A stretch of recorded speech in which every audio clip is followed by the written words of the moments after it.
Hello, my name is Sarah Murray. I am one of the dietitians with the Villages Health. Today we will be presenting a cooking demo for you all in collaboration with the Villages Grown.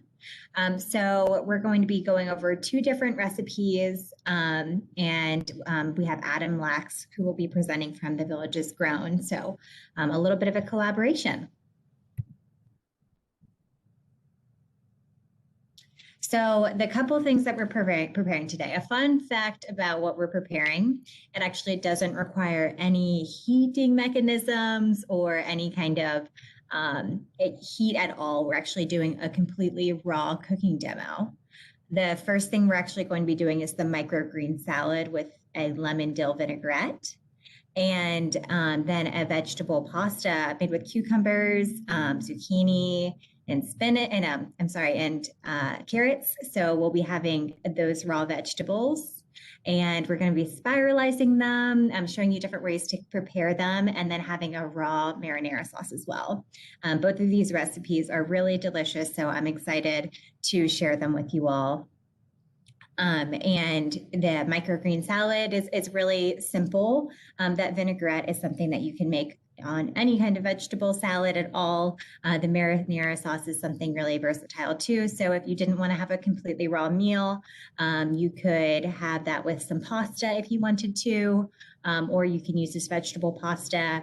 You can choose to cook any of these that you might want to, or heat them up however you might like, but we are going to be presenting them completely raw for you guys.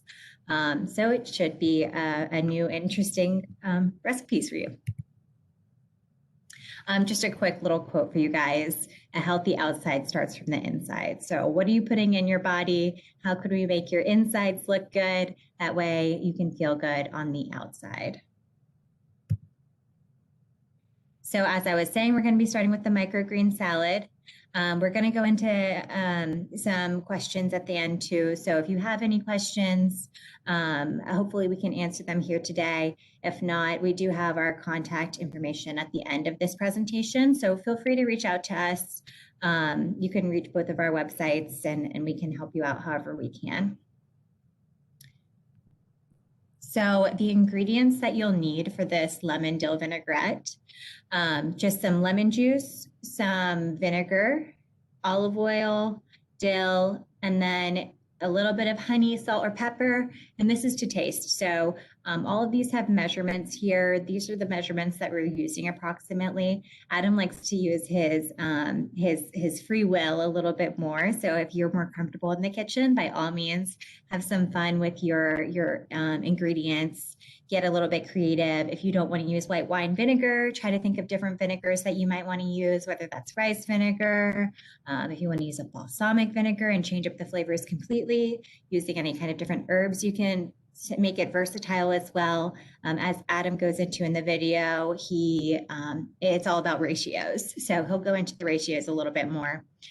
This recipe here makes about 4 different servings. So you can easily, if you're just serving for one, you can save some for later and use it on whatever salad or recipe that you might like to. The ingredients that you'll need for the microgreen salad, pretty simple. Some kind of microgreens. We're using the spicy variety, but you can use any kind of microgreens you might like. Watermelon radish, which is a really fun, colorful variety of radish. Some heirloom tomatoes, so different colored tomatoes here. Really beautiful dish with some cucumber as well. So nice, bright, colorful, keeping your attention. So this is for 1 large serving. So, if you're a more substantial eater, this could make 1 large serving. If you're a smaller eater, perhaps you're getting 2 servings out of this, but of course, to each their own there. The equipment that you'll need, of course, nothing is cooked here. So make sure you've got these tools ready. Every kitchen needs a nice knife. So if you've got a knife at home and it's getting a little dull, if it's worth getting it sharpened, please get it sharpened. It's going to be much safer in the kitchen than using a dull knife. If you need a new knife set, then it's something definitely worth splurging on. Some kind of tools or any other tools you can, some kind of tongs or any kind of tools that you can use for tossing your salad. You can use your hands if you like to, whatever kind of tools there. We can just use some tongs and a whisk for mixing your dressing, or if you're putting it all into a mason jar, you can just shake that mason jar real nice and you've got a nice mixed salad dressing. The nutrition information for the full salad with a couple tablespoons of the dressing, 220 calories, most of those calories coming from your fat from the dressing, a couple grams of saturated fat in that whole recipe, so really not too bad on saturated fats at all. 23 grams of carbohydrates with 7 grams of fiber and 7 whopping grams of protein, which you may not expect from a salad, but with all of those vegetables, we are getting trace amounts of protein, just adding up to 7 grams, which is wonderful for a nice raw meal. Again, this meal is completely animal free, so you're not getting any kind of animal proteins here. The protein that you're getting from this meal is completely from your plants. So just to show you the video now here, I'm going to share that screen.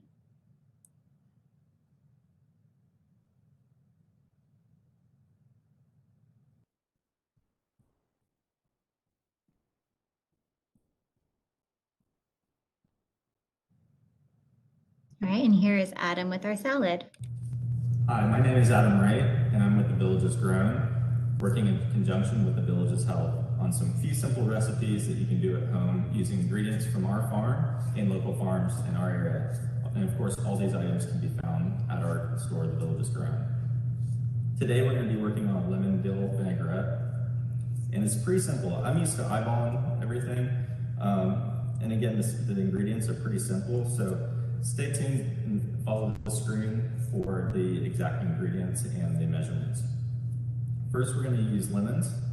We need about 3 tablespoons of lemons, which ends up being almost a full lemon. And again, you're looking at your ratios really on your mason jar. So you can already see that you're almost probably about 2 tablespoons. So we'll just use this to get us the rest of the way there. And I leave the other half of the lemon out just for taste later on if it's not quite where you want to be. You can also use an item that we grow here at the farm. It's called sorrel. It's a very unique item and it has a lemon lime zest to it. You can actually squeeze it and get a nice juice out of it and use that as a lemon replacement. You can also use liquid aminos, which you can find at every store, as another flavor replacement in your salad dressings. So the next ingredient we're going to add, we'll do a little bit of our dill from our farm. Now the cool thing about the dill that we grow in our farm, it's much more potent than what you're going to find at most stores. And it's because of the way in which we grow it. This allows more of the flavor profiles to come out. So in a lot of recipes, it may ask for a certain amount of dill. You'll need to judge it with ours because you're going to get a little bit more of a flavor out of it. So I'm going to pinch off about that much of the dill. And I'm just going to roll it between my fingers and do a quick mince.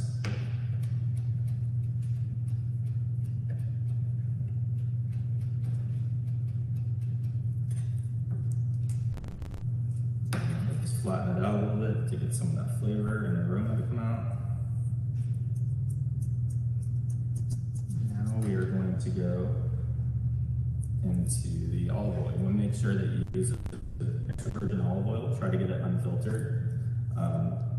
There's a lot of ideas about what kind of olive oil you should be getting at the store. There's some great recipes or great resources online for that, but always unfiltered is a really nice way to go. So I'm just going to fill the mason jar until we get about halfway up between the lemon juice and the rest of the ingredients. So this recipe also calls for a little bit of honey. This is something that you can find at our store as well. This is Riverview Apiaries. He's a local vendor here at our farmer's market. He's excellent in what he does, and he has some really interesting flavors. Today this is one of his pure honey raw flavors that he has. And so we don't overpower it, we're just going to use a little brush of it. That's going to go a long way. Next, we want to add the vinegar, white vinegar. And we're just going to brush the top of it. Again, this is like a science experiment that you'd have back in grade school. You're going to start seeing the layers and you're going to want to get them all just balanced there, and you know that you have great ratios. Next, you're going to take a little bit of salt.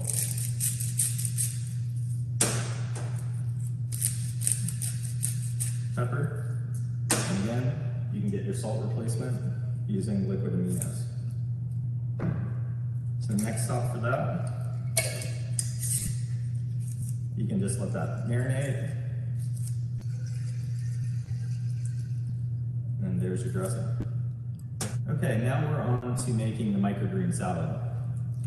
Microgreens is one of the staple items that we grow here at the farm. It's nutrient packed, it's full of flavor. In fact, a palm full of microgreens, if grown properly, which we do, is equal to a bushel and a half of fully grown broccoli heads. So it gives you an idea of how much nutrients come in this one little action-packed plant. A microgreen is essentially a little small baby plant that's about to go into maturity. So you see the 2 leaves. Once it exceeds that point, it's really going into adulthood. And that's where it exerts all that energy that's focused here in the microgreen now is going to go into the adult plant. And with that energy and with that flavor, we can make just a real basic salad. So there's I'm making a mess, but that's all right. Nobody ever sees the back of the house of the kitchen anyway. So here we go, there's your palmful. There's your nutrients for the day. We're gonna throw that into our bowl. And of course, you can plate this multiple ways. And there's our base. So next, we're gonna go into cutting some of the root vegetables and cucumbers that are gonna go onto the salad. So first, we'll start with cutting cucumber. So here at Villages Grown, we grow a variety of types of cucumbers. This smaller cucumber is a cocktail cucumber, and the larger one is a white cucumber. And you'll see once we cut it open, there's not really any developed seeds inside of it. But what's cool about a lot of these items that we grow is you can do a variation of cuts on them and get some really cool looks. So of course you can always do the traditional cut on a cucumber, which people are used to seeing. You can go that way for a salad. We'll put that off to the side. So another way I like to cut cucumbers for presentation is I take the cucumber long ways against the cutting board, and I turn my knife at an angle. And the first one you usually turn and burn and keep that for yourself and snack on it while you're cooking. And then you do some nice thin slices.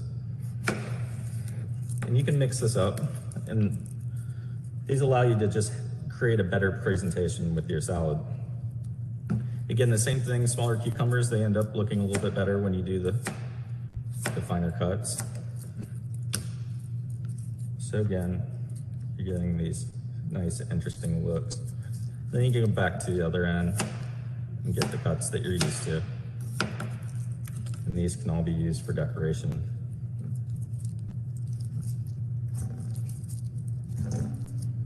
Now, my favorite item that we're going to go to is the watermelon radish.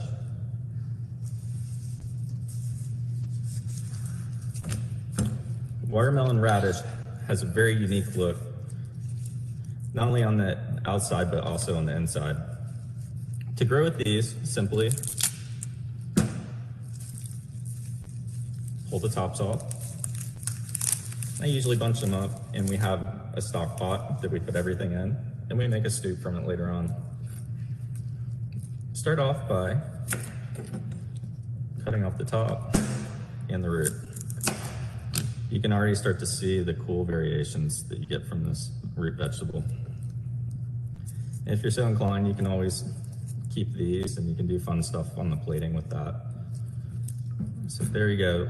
That's what that looks like. It's got a great marbling texture to it. So like the cucumber, you can do some cool cuts with it.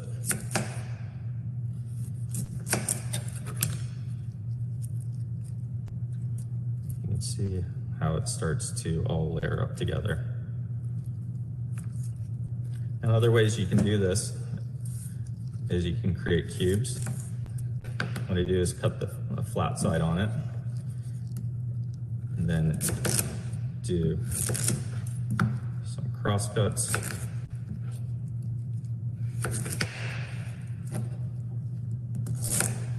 And that gets you your squares.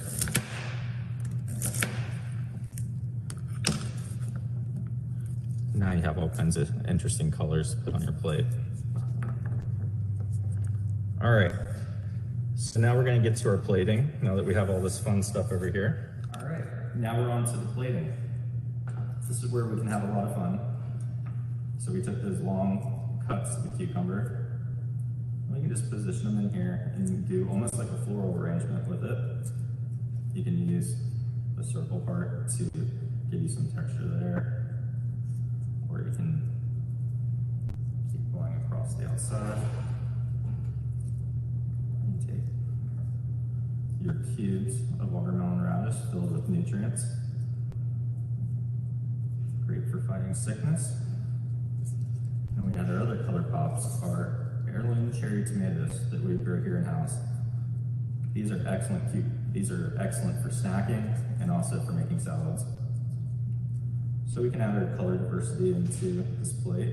On the heirloom cherry tomatoes, you can leave these whole and they make a great plating environment. But you can also do some different cuts across the tomato just to add some more color texture to it. I tend to leave them whole just because if the salad's sitting for a little bit before you serve it, it can make the salad a little bit more damp and not as fresh sitting. And usually let the person eating salad cut it themselves. So here is a plated microgreen salad. So now we're to the good part of putting the dressing on and just shaking this up. Should have a nice consistent yellow color, yellowish orange color with the dressing. And we're just gonna lightly put it across the top. Since we have these long cucumbers here, we can almost do a small form of pickling and just drain it down these and let those rest. And then you have almost like a pickled cucumber right there on your plate.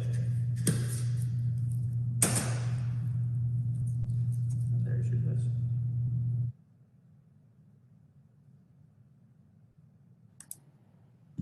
All right, thank you, Adam, for that wonderful salad. Very colorful, very nutrient dense. It looks like a fun, versatile dish there. The next dish that we'll be diving into is the raw veggie pasta with marinara sauce. So the ingredients you'll need for this recipe, this whole recipe serves two for the spiralized and julienned veggies. A large zucchini, 1 large cucumber, a cup of mushrooms, half of a bell pepper, half of a yellow bell pepper. You can change up those bell peppers too. Don't feel like you're stuck to those. 1 to 2 carrots worth of shredded carrots, and 1 to 2 tablespoons of onions, or you can use scallions. So you do have versatility in this. Instead, if you wanted to do 2 large zucchinis instead of 1 cucumber, 1 zucchini, that's perfectly fine too. We wanted to show you guys different varieties and just kind of get your juices going in your head of how you can take this dish and make it your own. We are using shredded carrots for this recipe, so we'll have notated in the video how much of the shredded carrots to use. You can also use some basil or parsley if you want to chop that right up with your vegetables. For this dish, we ended up putting it in the marinara, but totally up to you. You can also use red pepper flakes if you like a little bit of a spicier salad and spicier pasta, and salt and pepper to taste, however you desire. For the marinara sauce itself, we're going to be using a pound of tomatoes. We're using a variety of tomatoes here, so we're getting a variety of different varieties. A cup of sun-dried tomatoes, and a clove of garlic, 2 tablespoons of onions or scallions, whichever you prefer, or a combination of both. For the herbs, we used half of a cup of basil. You can also use cilantro or parsley if you wanted to change that up, or you can just use a half a cup of those combined different herbs, however you like to season, whichever your favorite herbs really are. To season, a little bit of salt and pepper. Equipment that you'll need, a knife. Okay, we're right back to that essential kitchen knife. We're using a spiralizer in this video, so we're showing you a couple different varieties of spiralizers. We're also going to show you a nice way to julienne your vegetables, and this you just do with that sharp knife of yours. A food processor or a blender. This one's necessary for getting that marinara sauce nice and blended. So if you have a blender or a food processor, you can use either. A serving dish, some kind of bowls and spoons, and then an airtight container for storing any leftovers in case you have any. You may have extra of that marinara because the marinara sauce is a larger serving. So for this whole recipe, we're looking at 160 calories, just 1 gram of fat here, no saturated or trans fats, 33 grams of carbs, 7 grams of which is fiber, and again, 7 more grams of protein. So this whole dish, we're at 14 grams of protein. That's awesome for being a completely plant-free meal. Also, no beans or tempeh or tofu or any kind of beans in this dish either. A lot of people will assume that you need to eat beans at every single meal if you're going plant-based, but that's absolutely not necessary. So we're exhibiting that in this recipe here. So this raw veggie pasta with marinara sauce. Here is Adam.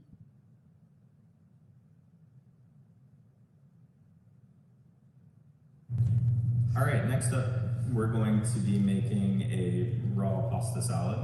The first part of the recipe is we're gonna make a raw marinara. So pretty simple ingredients. It's almost like a kind of a kitchen sink marinara. So we're using our NutriBlend, and we're gonna toss all the ingredients into here.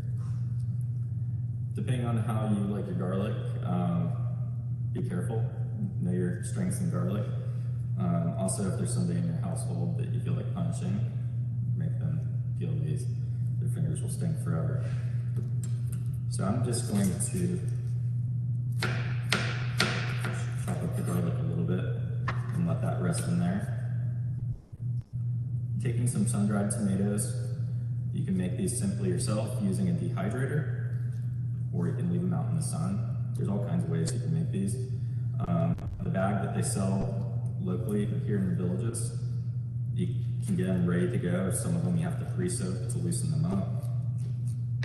And we're just basically chopping it down a little bit more to make it easier for the Vitamix to make sense of it when it all blends together.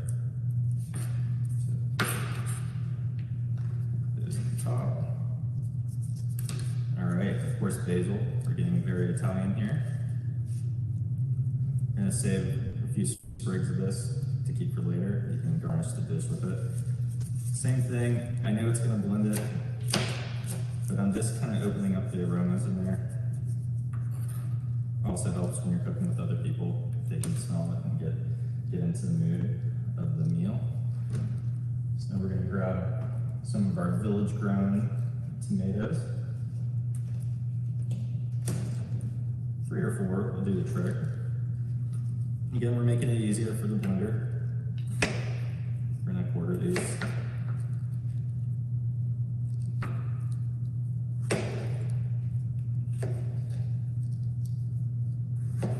Skin on too, want the skin on. I know some people are used to making recipes where the skin is taken off, blanched. We have lots of nutrients in our tomatoes, and let's make use of them all. So we'll just fill this up as much as we can. If we have some leftovers, it's more for us to eat on the side. You can always throw it onto the salad that we were making. Okay. We got a couple more ingredients to add. We got some of these cherry tomatoes left over from earlier. So we'll just toss those in there. As I mentioned, it's the kitchen sink.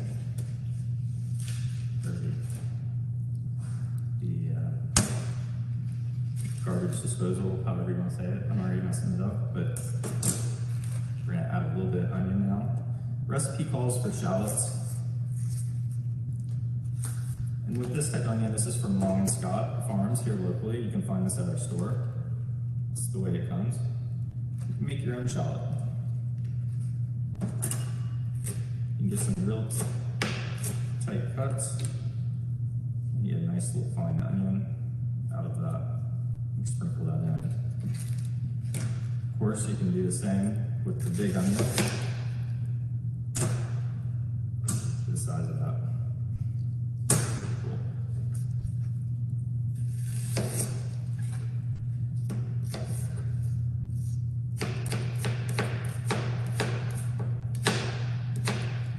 And making it easier to digest for the blender. All right, I think we're about there.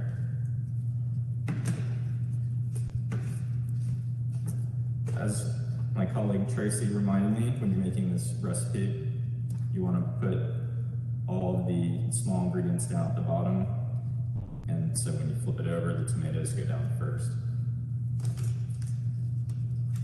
So we're more in a light salsa mode with the amount of ingredients we have in there, so we added in a heavier amount of the sun-dried tomatoes.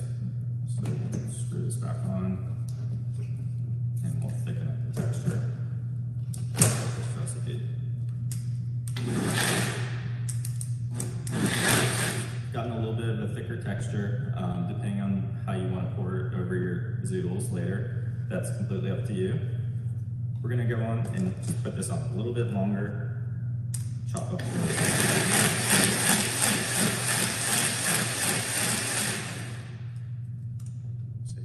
Now we've chopped up all the sun-dried tomatoes. We're getting a little bit more of a consistent texture in there. It'll look kind of like a smoothie, but you're still getting a nice texture that's gonna go over your noodles. I have a strainer here. Depending on if you think it's too watery, you can always pour this over the strainer, let the water drip out, and then put the sauce back into a bowl, and then add that juice back into the sauce to get that right texture that you want. All right, we're gonna set this off to the side, and we're gonna make our zoodle. Now that we've finished the raw pasta sauce, we're going over to make the zoodle dish. For this recipe, we're going to be using the white cucumbers. We'll be using our cocktail cucumbers and zucchini. Then we'll flavor in some other items, like the peppers and the mushrooms. So to make zoodles, you have a couple different options. In fact, I shouldn't say a couple, you have a million if you go on to Amazon. This is kind of the more elaborate version of what you'll find. And this is the simpler version. Both do the same trick. With something like this, you get different blades, different cuts. So it's completely up to you what you're looking to do. I use the smaller, cheaper version all the time. They all have a different personality. When you get to the very end, that's when you have more troubles with these, and they all chew up the produce differently. So let's show you an example of making the zoodles. So I've started off by cutting the cucumbers tips, and that's basically allowed to drain out. We're gonna set that off to the side and just let some of the water soak out of it. You can see these have quite a bit of water weight to them. Some other cuts that you can do for your salads or for your zoodle dish. You can take the cucumber ends off, and you can get the bulk of that water weight out, which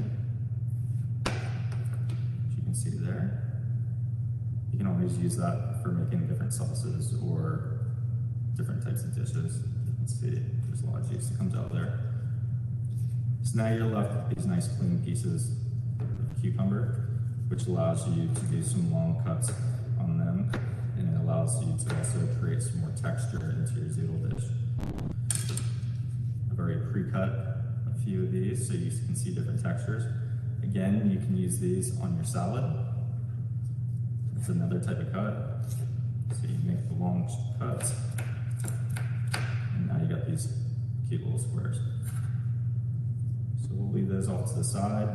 I recommend putting them on a paper towel or just a cloth towel and just let some of the water soak out of it. We'll start out with the big elaborate zoodle maker. We'll get this positioned. One of these have suction cups to the bottom of it, so you want to make sure you lock it to the table. Line up our plate here. It takes practice. You may need to get a couple cucumbers, and that's not just to help sales in our store by you getting more cucumbers, but probably make a mistake along the way. So I certainly have. So once you have it all set up, you're really going to get it set into the cutter, and then you're going to hold the base of it, and then you're essentially just going to pull it into the cutting device. And again, I already know in advance that it's going to get a little messy with this, so I'm just going to stop halfway before it gets way too messy. So there is your zoodle cucumbers. I think there's a fancier name for the cucumber zoodles, but we'll just go with zoodles for today. So you can see all the water weight starting to come out in that. This is another item that you want to put onto a paper towel and just let it dry out while you're doing prep for the rest of the dishes. Just throw it on there, and we'll just set it off to the side. Now we'll use the inexpensive one that's stuck to the table, and we will get the zucchini. It's important to always try to find your produce locally and with the best growing practices. You'll find a lot of these products here in our store in Brownwood. Sometimes it's hard to find zucchini and squashes and of course peppers throughout the year, so sometimes you will have to look at specialty supermarkets to get these items. Again, it comes back to the growing practices. You want to look for something that's organic and thoughtfully grown. So I'm taking the length and I'm just getting a judgment of how this is going to match up on the machine. So I'm going to cut off about 1 inch to 1/2 inch on each side, which allows us to place it into the device. And again, I like the simpler one. It's much easier to use and it's cheap. And there you go. And like all these devices, it gets weird at the end. So you want to stop right about there. Again, this goes into the stock pot. Same as the cucumber, but not as bad. This does have a certain level of water weight to it, so you do want to dampen that off. Since we're just preparing this on the spot to eat, we're going to just prep it right on the spot.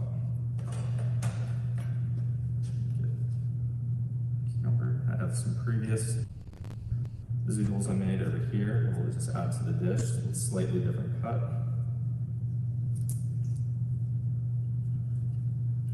And we're just going to toss it.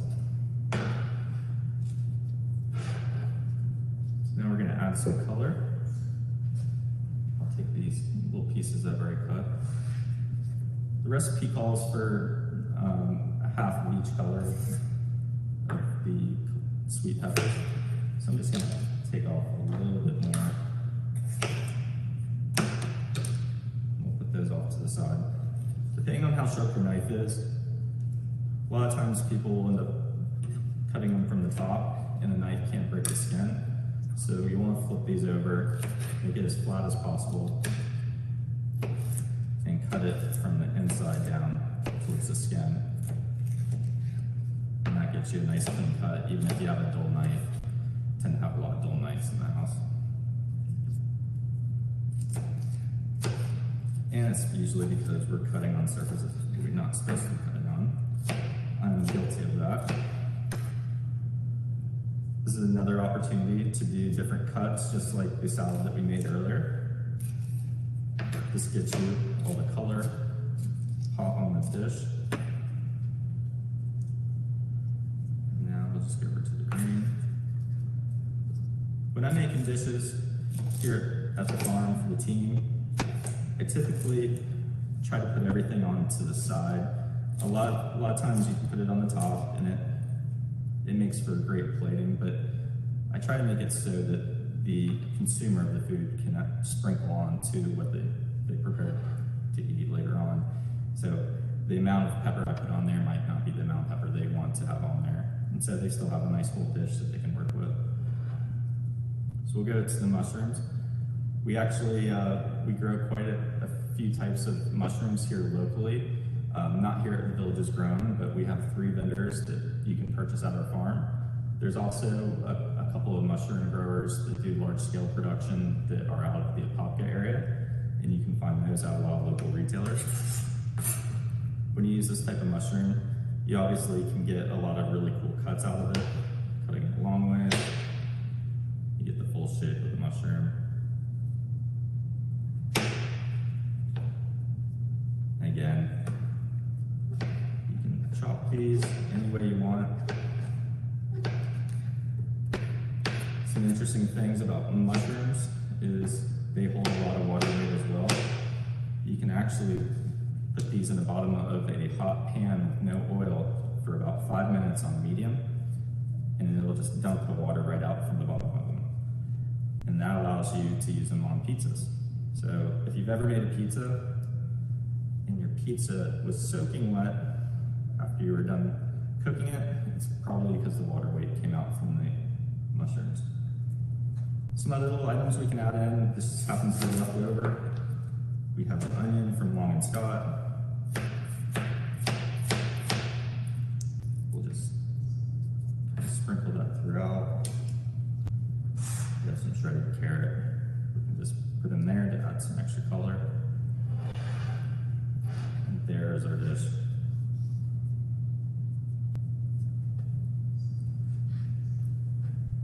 Okay, and for the final finishing touch on this, we've got our marinara. We're just going to put a nice little scoop right there. Now, if you're going on to the full raw diet and vegan, there's some great cheese options that you can find sometimes at our store, but also at the local grocers. There's some really interesting parmesans and different types of cheeses that you can add to the top of this, and this keeps you into a vegan cuisine and feeling like you're used to eating the cheese that you've always had growing up. So here's your final dish. You can always add some color, so that doesn't look good, but there you go.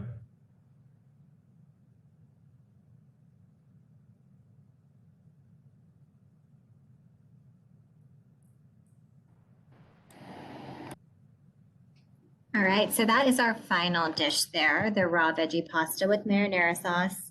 As Adam was saying, you can always make some modifications to the recipe. You can add additions to the recipe. If you wanted to use something like a vegan cheese alternative, they do have those varieties available at many stores. You could also use something like a nutritional yeast that is used in place of Parmesan quite frequently in vegan cuisines. Fun little fact about that is that it's a great source of B12, which vegans and oftentimes vegetarians are not getting quite enough of in their overall diet. So either having to supplement it or get some kind of shot of B12 or using nutritional yeast as your supplement. So just a fun fact there. You could also, if you didn't want to do this full vegan raw dish, you could add some animal protein to this if you would like to.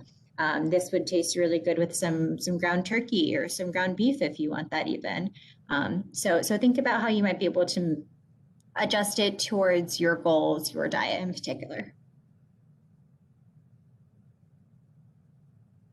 So the full meal is a very nutrient dense meal. You're getting a ton of different colors there. One thing we love to say is eat the rainbow. So try to get as many different colors in your dish as possible and throughout the day as possible. And this dish definitely provides that. So just to answer some questions that you guys might have, what are the benefits of raw eating? What's the purpose of this? So raw food, some people call it a living food. It is it's a movement, and it's all about receiving the maximum amounts of nutrients from the foods that you eat. So trying not to break down those nutrients and trying to keep everything intact. You're getting this fully undigested or unprocessed version of your foods. So that's what you're introducing to your body. As you can imagine, if you're eating raw, you're not eating processed foods. So then the benefits overall are going to be very substantial compared to a typical American, say. It is important to note that we get a bunch of nutrients from cooking our foods as well. So while we're getting some nutrient benefits from eating raw, we also get nutrient benefits from cooking our foods as well. And some people do have issues digesting raw foods. There are many foods, especially like cruciferous vegetables, gassy forming vegetables. If you think about like onions, garlic, cabbage, broccoli, cauliflower, some people can have some issues digesting those foods, but they have an easier time digesting them if they're cooked. So just something to keep in mind. It is completely personalized. Just trying to get a good variety of foods can really maximize your nutrient profile that you're getting. So your diet doesn't need to be completely raw. It doesn't have to be all or nothing, but try to get a variety. Try to get some raw veggies in, try to get some cooked vegetables in. We're getting these different nutrients versus when you're exposing them to heat versus when you're having them completely raw. So thinking about just getting a good variety in your diet. What are the benefits of microgreens? So Adam kind of reviewed what microgreens really are. They're basically that baby version of the plant before they use all of those nutrients to bloom into something much larger. So they're extremely nutrient dense in this way. And those nutrients that we're actually getting are 100% bioavailable, meaning that we can actually absorb them and utilize them in the body. The nutrients that you are getting varies based on the variety of microgreen that you have. The Village is Grown has various microgreens available based on the availability of the microgreens they have in stock at that time. So you know what you're getting is fresh, you know that you've got a good variety. And if you just order whichever varieties they tend to have at that moment, you know you're getting a variety of different microgreens. So this could be kohlrabi one week and broccoli microgreens the next week. So getting a variety of them in there, and they help to ensure that. So these microgreens, as Adam mentioned, one handful of those broccoli microgreens is about 1.5 bushels of nutrients. So no one's going around eating 1.5 bushels of broccoli. So it makes it a lot easier to actually get some kind of nutrient goals in without a ton of volume. So you're getting this concentrated source of all of these micronutrients and vitamins, calcium, magnesium, iron, zinc, A through K vitamins. So excellent source of vitamins, especially from that, from the variety of microgreens that you're getting. This is a cool little visual to give you an idea of what a microgreen actually is. So we get this sprouted seed starting to germinate, starting to grow up a little bit larger, and that microgreen version is the one that we eat, and then eventually it turns into the whole plant itself. So really cool visual. What else can you do with your microgreens? The Village is Grown's website has a bunch of different tips on recipes and storage tips as well. So feel free to check out their website. I do have a link to their website at the end of this presentation. But feel free to get creative with them too. So just some ideas that I threw out here. Putting them in your salad. You can even just toss a salad with them. Have a nice spinach salad and put some greens on top. You could put them in your smoothie. They're really well hidden in there. Add them to some cooked soup, toss them in a grain bowl. So if you've got a nice rice bowl, throw them in there. Or if you want to do quinoa or some other type of grain, put some microgreens in there, chop them up or leave them whole, however you prefer. You could also blend them up into a pesto for another pasta dish. But feel free to get creative. These are just some ideas that I came up with. So don't feel like you're constrained or cornered with your microgreens and you have to eat them like a salad. You can use them in a variety of different ways. So here's Adam and I, also our websites. So The Village is Grown, great resource for you all. The Village's Health is how you can get in contact with me. My email address, if you did want to send an email, is sarah.murray, that's SARA.MURRAY @thevillageshealth.com. So if you have any questions, feel free to reach out to me, or I can always forward something over to Adam if you have something pertinent to Adam. But I hope you all enjoyed this dish. I tried it with Adam and it was absolutely delicious. A nice, easy recipe to make as well. Thank you all for watching.